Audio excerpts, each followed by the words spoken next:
সংসদে smoke can নিয়ে ঢোকার জন্য তৈরি করা হয়েছিল বিশেষ ধরনের জুতো। সেই জুতো পরেই সংসদ ভবনে ঢুকেছিলেন সাগর শর্মা এবং মনোরঞ্জন ডি। দিল্লি পুলিশের স্পেশাল সেল এফআইআরে উল্লেখ করেছে লখনৌ থেকে বানানো হয়েছিল এই স্পোর্টস শু। দিল্লি পুলিশের দাবি ডান পায়ের জুতোর সোল মোটা করা হয়েছিল অতিরিক্ত রাবার ব্যবহার করে। এরপর তাতে গর্ত করে ঢোকানো হয় স্মোক ক্যানিস্টার। গর্ত বোঝাতে ফের ওপরে রাবার সেল লাগানো হয়। সমতা বজায় রাখতে ডান পায়ের সোলও মোটা করা হয়েছিল।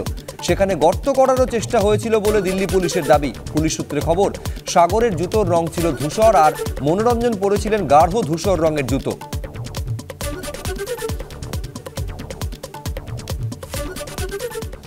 এখন প্রশ্ন হচ্ছে, কার বা কাদের নির্দেশে সংসদে হামলার ঘটনা ঘটল?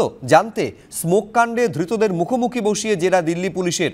রাজস্থান থেকে মিলল পুড়িয়ে ফেলা মোবাইল ফোনের অবশিষ্ট অংশ। রাজস্থানের হোটেলে ছিলেন মাস্টারমাইন্ড ললিত ঝা। ধৃত মহেশ কুমাবতী ললিত ঝাকে রাজস্থানের হোটেলে থাকতে সাহায্য করেছিল বলে দাবি পুলিশের। সংসদের বাইরে গায়ে আগুন লাগানোর পরিকল্পনাও ছিল, পরে অবশ্য তা বাতিল হয়ে যায়।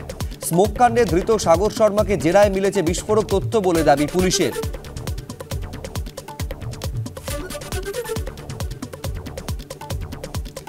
সব থেকে বড় প্রশ্ন হচ্ছে, এই যে ঘটনা ঘটলো 13 তারিখ অর্থাৎ 13ই ডিসেম্বর, এই গোটা ঘটনার পেছনে কার বা কাদের মস্তিষ্ক কাজ করেছে? এর পেছনে মূল মাথা কারা? কাদের নির্দেশে গোটা ঘটনা সংঘটিত হয়েছে তারই উত্তর খোঁজার চেষ্টা করছে দিল্লি পুলিশ, এবং তার জন্য ধৃতদের মুখোমুখি বসিয়ে জেরা করার প্রক্রিয়া চলছে।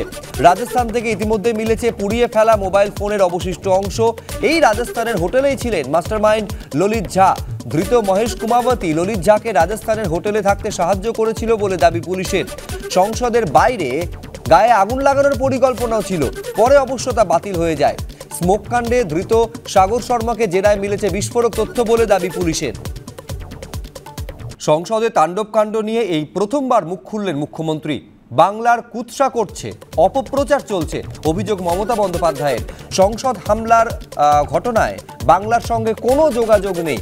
বাংলা অপরাধীদের প্রশ্রয় দেয় না। সংসদের নিরাপত্তায় গাফিলতির কথা মেনে নিয়েছেন কেন্দ্রীয় স্বরাষ্ট্রমন্ত্রী।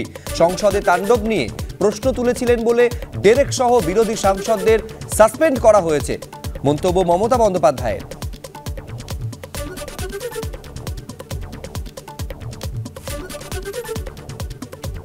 Security lapses, Home Minister already admitted that, and this is a very serious matter, no doubt of it. Let them investigate the matter, because we don't compromise any security matter. So always it is the great lapses for the new parliament.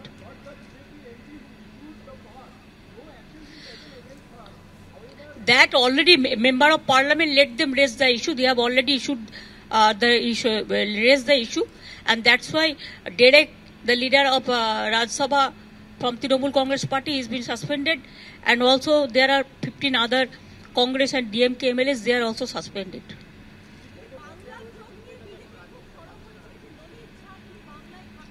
So what, ওরা বলে দিয়েছে বাংলার সাথে কোনো যোগাযোগ নেই। এটা ঝাড়খণ্ড বা কোথায় কোথায় আছে আমি জানি না। আর এটা নিয়ে যারা ইনভেস্টিগেশন করছে, ইনভেস্টিগেশন নিরপেক্ষ হোক, এটা আমরা চাই। এবং সেই জন্য আমরা কোনো উল্টোপাল্টা কমেন্টস করি না। আমরা তো আর আবল তাবল বকি না, যেটা বলবো সেটা দায়িত্ব নিয়ে বলবো। কাজে আমরা দায়িত্বশীল আগে হই, এটা মাথায় রাখা উচিত। বাংলাকে অপপ্রচার করা, বাংলাকে কুৎসা করা দিয়ে সারাক্ষণের কাজ। বাংলা কোনো অপরাধমূলক কাজকে প্রশ্রয় দেয় না।